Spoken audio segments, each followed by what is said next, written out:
This is section 2, Photography Digital Processing 1, COM 1275, Photo Editing.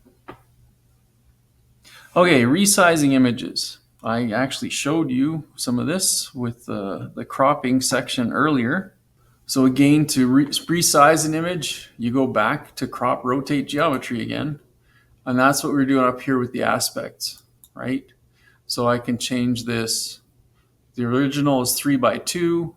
I could change it to 4:3. Again, the grayed out areas are the ones that won't show up on the picture.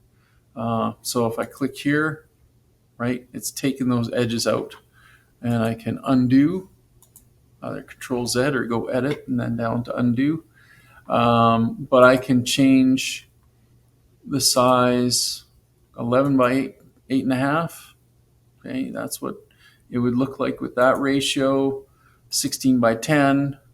Actually, that's not bad because it cuts out this bottom part, which is kind of extraneous, although it cuts off his hand. But again, if you wanted to include his hand, you just click on the picture and drag it within that frame that's created. And again, too, if you're looking at rule of thirds, try and see where different things line up within the. So his arm is on that, basically along this horizontal line. If I do it this way, here, okay, put the horse there. Okay, so maybe you like it that way, but again, you can choose whatever size you want. 4:3. What did I do? 16:9. I think I did 16:10 before. Right? So you've got options there. Also, it will allow you to enter a custom one. And I don't know, I could just make up something crazy. So I could go 3:8, right? Hit OK. And now it's created a 3:8 frame.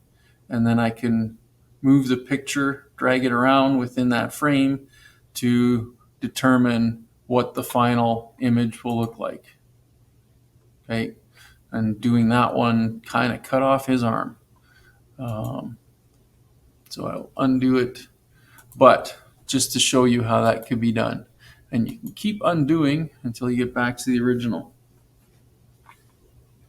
This one's kind of interesting.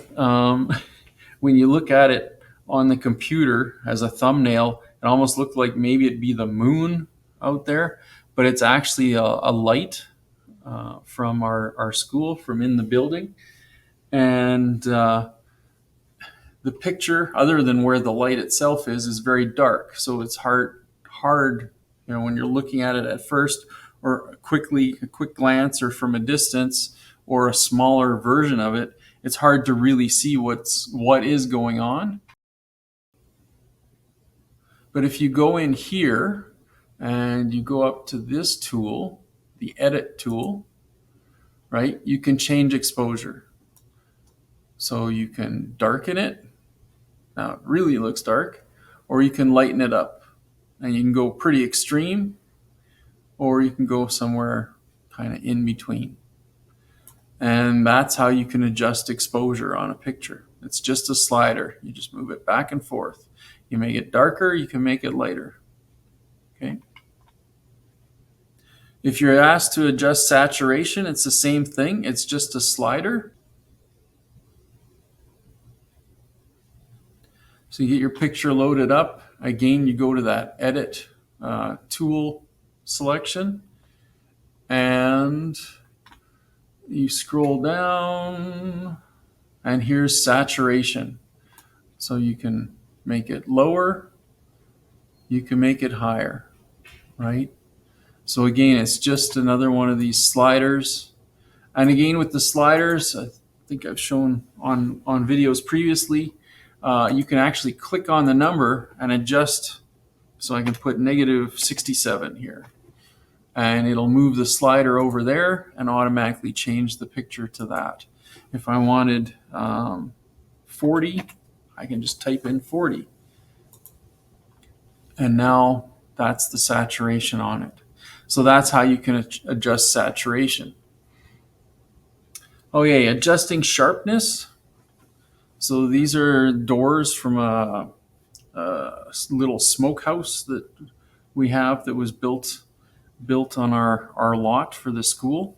And so if you want to adjust sharpness, again with this, it's in the edit tools, and you just scroll down, whoops, until you find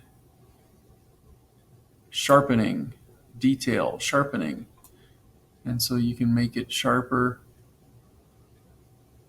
Might be a little, well, yeah. And again, it's a slider, so you can slide back and forth to see how you want it. And honestly, with this picture a bit too, this top part doesn't really fit in, so I'd probably want to crop it as well. Let's do this. Okay, so you can adjust it that way too. Oops, yeah, there we go. I got that light bit out, and all you see is the door. But the main thing is we were looking at sharpening, right?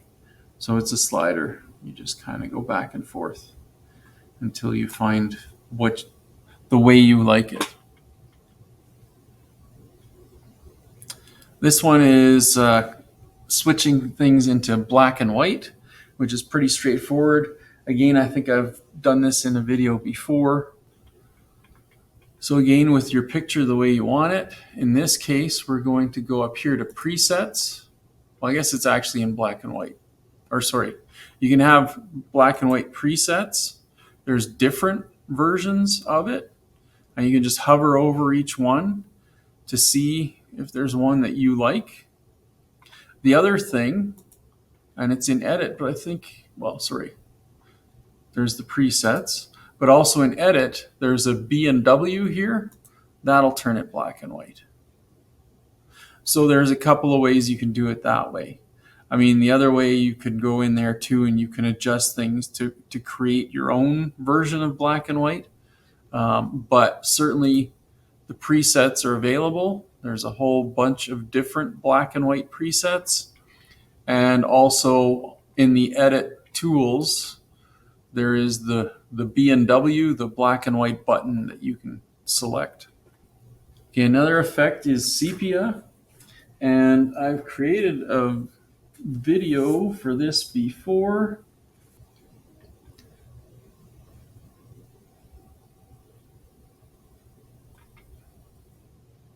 So in that video, I created sepia presets under my users presets.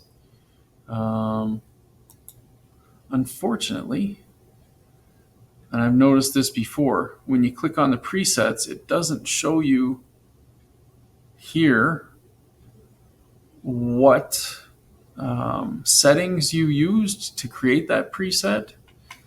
So if I undo that,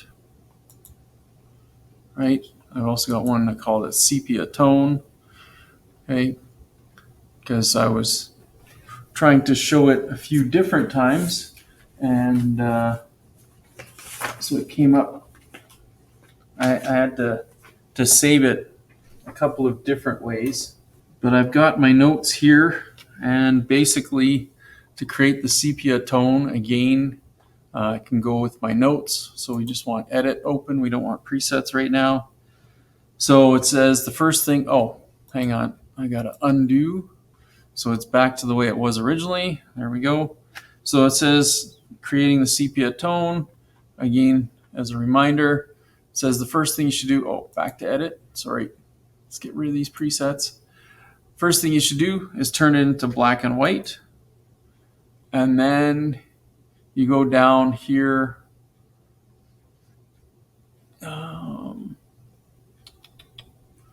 Where color grading, and you want to go to global change. Where's this? Shadows, midtones, highlights, global. Okay, so you want global change, and then you want to change the hue. You can just click in here for hue, change the hue to 30, and click there for your sat or your saturation. Make that 70. Whoops, that didn't stick. Make that 70. And then with luminance, you want 26. So I can click in here instead of using the slider, type in 26. And that's your sepia tone. And again, if you wanted to make a preset, you can go in here and click on plus to create a preset. I've already got a couple of different sepia ones, so I'm not going to do that because they're probably all the same settings. But there you go. Sepia tone. Maybe it does actually show your presets when you're going through here. Oh, it does in the edit side. So this is good. So if you've created an effect and you don't remember how you did it, looks like you can just click on here and then scroll through the edit screen or the edit menu, and you can use that to figure out how you've created the effect that you're looking at. So the next effect is a fade, and I'm pretty sure I've shown this on a video before. So to do the fade effect, again, you're going to want to go to your edit menu, and you want to go to your curve, your light curve here. And basically you just take this bottom, where the line intersects at the bottom here on the bottom left-hand corner, you click on it and you just raise it up a little bit, and you're fading that picture. And again, if you want to save it as a preset, you can.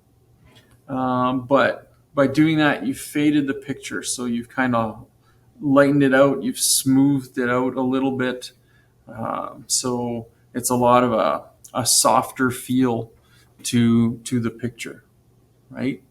So before, after, before, after. So it's a smoother feel. It's a softer picture by fading it. And the next effect that they want me to show you is the matte effect.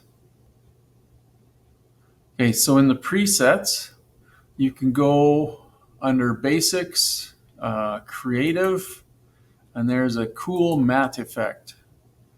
Okay, and then you can actually choose the amount. So if you want it lower, you can lower it. If you want it higher, you can raise it up as well. And again, with the slider, like most sliders, oh, maybe not. I was going to say, you should be able to click on the number and adjust it that way, but this slider does not seem to want to do it that way. But that's how you can create that effect. To be continued in section 3.